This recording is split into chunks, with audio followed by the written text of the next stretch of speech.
Hi, Stephen David here, and in this video I will discuss how to calculate the material for a Vibracrete fence, as we call it in South Africa. I think they also call it a cement panel fence in other countries, or just panel fence.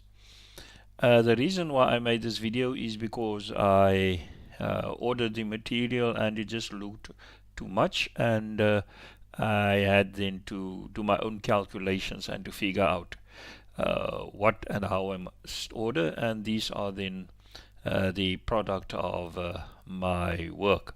It is also because when I asked people to build the fence, they asked me an exuberant price. So let me continue then immediately. Of course, the material consists of your number of poles and the panels, and then also a second element is in the filling material that you must use. Now, the first thing that you must start is to determine the fence sections, and then you must see if your fence has logical sections. For example, from one gate to the other, from one boundary to the other. Maybe there are entrances for the driveways, etc. So I had to use my plan as a first start and reference, and this is in the approved plan. And then I had to determine how many sections, individual sections there are. I have 5 sections. A is along Seaview Drive, 20 meters, and second B is another section. I basically straight sections because each section usually start with a corner pole, a specific corner pole that is stronger than your ordinary pole. If you have these main sections, then you calculate the number of units per section. Now, what I call a unit per section is just the panels themselves, as well as an ordinary pole to support those panels. And the supplier will tell you how far to plant the poles from each other.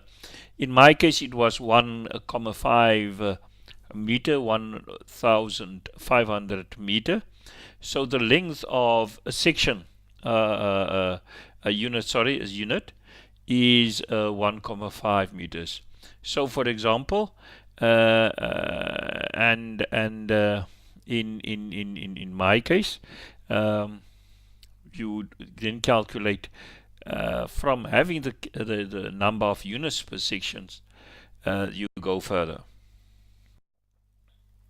As I said, a unit consists of a pole and the number of panels. Of course, the number of panels consists of the height also of the fence. If it's in our kind, the panel is about 30 centimeter.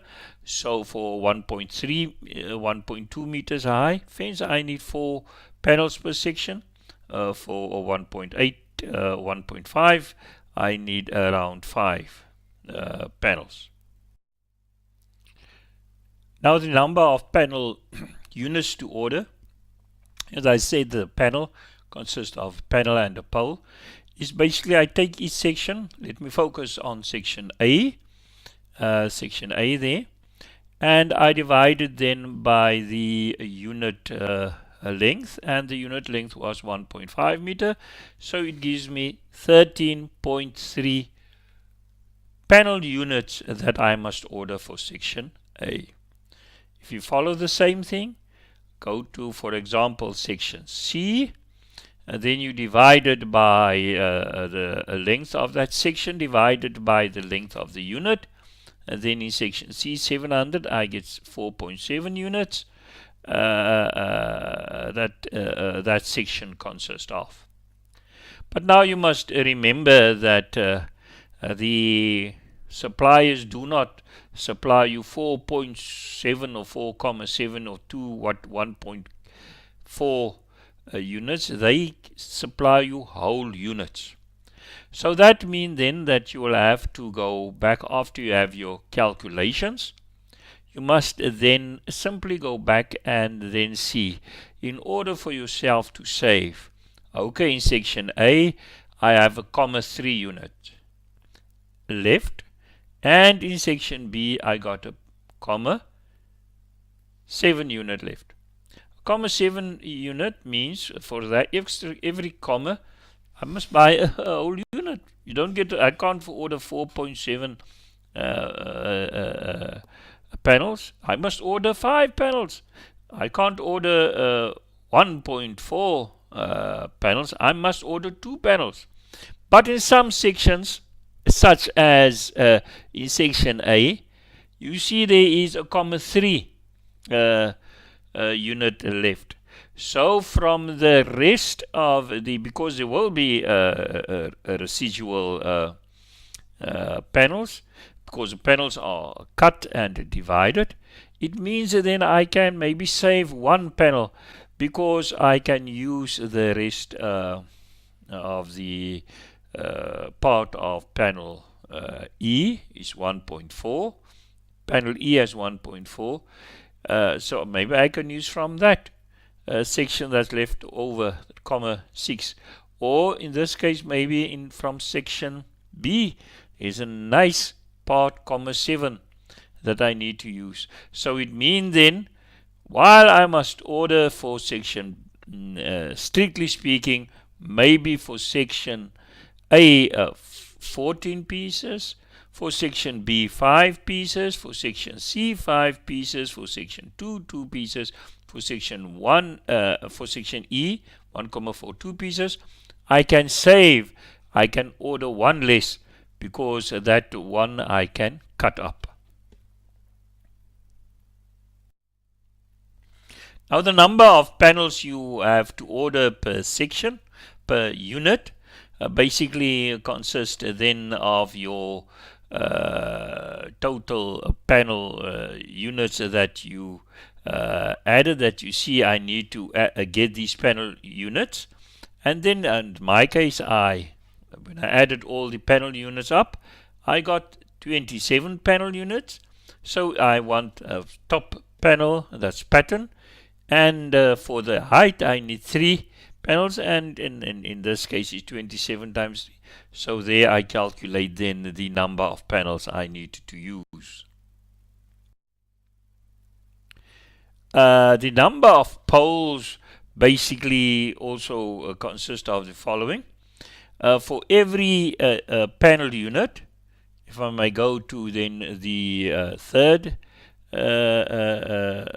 excuse me, the fourth column, for every panel unit that must be ordered, a panel unit, for every panel unit, a panel unit consists of the full panel or half panel plus its pole.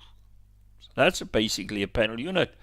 The panel unit consists of the pole plus its panel. But now you see the panels are constructed in terms of the sections of the fence. Maybe section A, maybe section B, the front part of the house.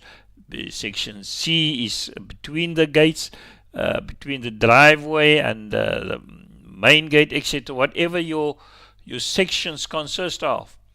A panel, you have your panels, but the section always starts with a corner pole, and it also ends with a corner pole. And the reason is very simply that the people say the corner poles are stronger. So for a section, even if the section consists of 2 panel units, I must add an additional starting point, a starting panel, and then you have your starting panel. Okay, so therefore I get all my panel units for a section, and then I simply add 1 to get the total poles for that section. In this case, you add it, and as I said, every section starts with an end pole that is stronger, that also has a more slots of sometimes to hook in the panels, as well as it ends with an end panel. All you then do is, since I know I've got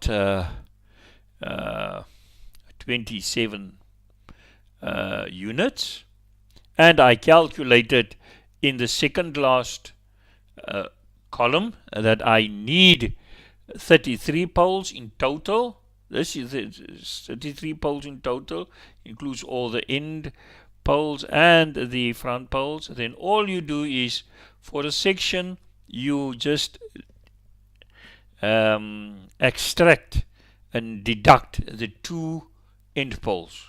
You deduct 2 end poles per section. For example, in section A, I have decided, given the fact that I actually need 13.3 panels, I've decided and I determined from that 13.3 panels, I actually need 14 poles. This is in section A, because section A, like every section, starts with a pole and it ends with a pole. So I had to add that section poles. But now, how many of those poles are ordinary poles? I simply, for every section, just deduct 2. Then you get your ordinary poles. And if you sum up everything from top to bottom, then you decided, and then you determine, calculated, I need in total, for my 5 sections of Vibracrete panel fencing, I have 27 sections according to my calculations. These 27 units have then in total 33 poles. And those 33 poles, you can also have use the number of sections and you divided the number of sections. Number of sections times 2, because there's a starting pole and an end pole. I determined I need 23 ordinary poles. Ordinary poles, so you order then 33, have 33 poles in total. From that 33 poles in total, that you need is 23 ordinary poles, and then of course 33 minus 23 gives you 10 end poles. And here is then the total number of poles and panels that you need. And of course, then all you can do is you can just maybe slot it into a program such as a Power Excel to determine the cost. Okay, 27 units, 27 panels, 27 times 3 ordinary panels is 81. And then I've got my total poles, of which 23 is ordinary poles. However, you do not only need poles, you also need filling material to open the holes and then fill it concrete, cement. And the plan indicates that this is the number of how the holes, the depth of the holes must come. It says here 200 times 500 millimeter concrete base. 1.2 meter must be above the ground. So then I just determine a very simple how you get the cubic meters that fill in that hole. Length times width times depth. The number of material that must come in the hole minus the cubic space that the pole will take up. And in this case, my hole is 0.2 times 0.2 times 5. And the specific poles, I just use one average length, and then I get per hole the number of cubic meters filling material. It's very simple. Just take your cubic size of the hole minus the cubic size of one pole, and then you get the cubic meters of filling material. But some of these holes are a little bit oversized. Not all the holes are of one size, but for example, where two end poles meet in a section A and B, and for those holes I make a little bit, maybe 1,5 the size of the normal filling material for a pole, and then you get the cubic meters. When those two corner poles come in, you don't necessarily make it double the size, maybe 1,5 meter, excuse me, 1.5 size a normal pole's hole size, and then you go and calculate what is the cubic size of that hole, minus then the two poles, the cubic sizes of the two poles that must come in. Now you go further and determine how many connecting sections do you have where the two poles meet, and where you then have these extra big holes. And I've got two big holes where the two corner poles actually physically meet and are in one hole, and in other places the corner poles stand alone. What you then do is to determine the number of holes to dig, you take the number of poles minus the connecting points, because when there are connecting points where two corner poles meet next to each other, it's not another, you don't need another hole, you just need one hole for those, and an extra big hole. So the number of poles minus the number of connecting points in this space give me the number of poles. Give me the number of holes to dig. So I've got 33 poles minus, in my case, 2 connecting points gives me then 31 holes. 31 holes, of which 2 holes contains 2 poles. Now the total size of the filling material, there's 31 holes that must be filled, of which 2 holes contains 2 poles. And when I have these 31 holes, of which 2 contain 2 poles, it gives me 29 normal filling holes that must be filled, plus 22 oversized holes. I did calculate at the very start the material to fill one normal hole. I just then multiply that by 29 normal holes, and that gives me the filling material of the 29 normal holes plus the 2 oversized corner holes that needs to be filled. I did calculate that at the very start, and this gives me then the total material I need to fill up those holes. It is in this case 1,093 cubic meters of filling material. But what does your filling material consist of? In my case, I have concrete, and concrete consists, the best ratio is 1 part cement, 3 parts sand, and 3 parts stone. So that 1 cubic meters of filling material, when you divide it by that ratio, you get, of course, then the cubic meters is 0.15 for the cement. For the sand, you get 0.44 cubic meters, and for the stone, you get 0.44. In our case, sometimes, let me just talk about the sand. They won't necessarily give you 0.44, but they do sell in our country cubic meters, 1 cubic meters of sand and stone equally mixed. So that gives me, I can save on that. But you don't necessarily go and you cannot ask for cubic meters of cement, because cement is sold in 50 kgs of bags, but the volume of 50k bag is 0.0347 cubic meters.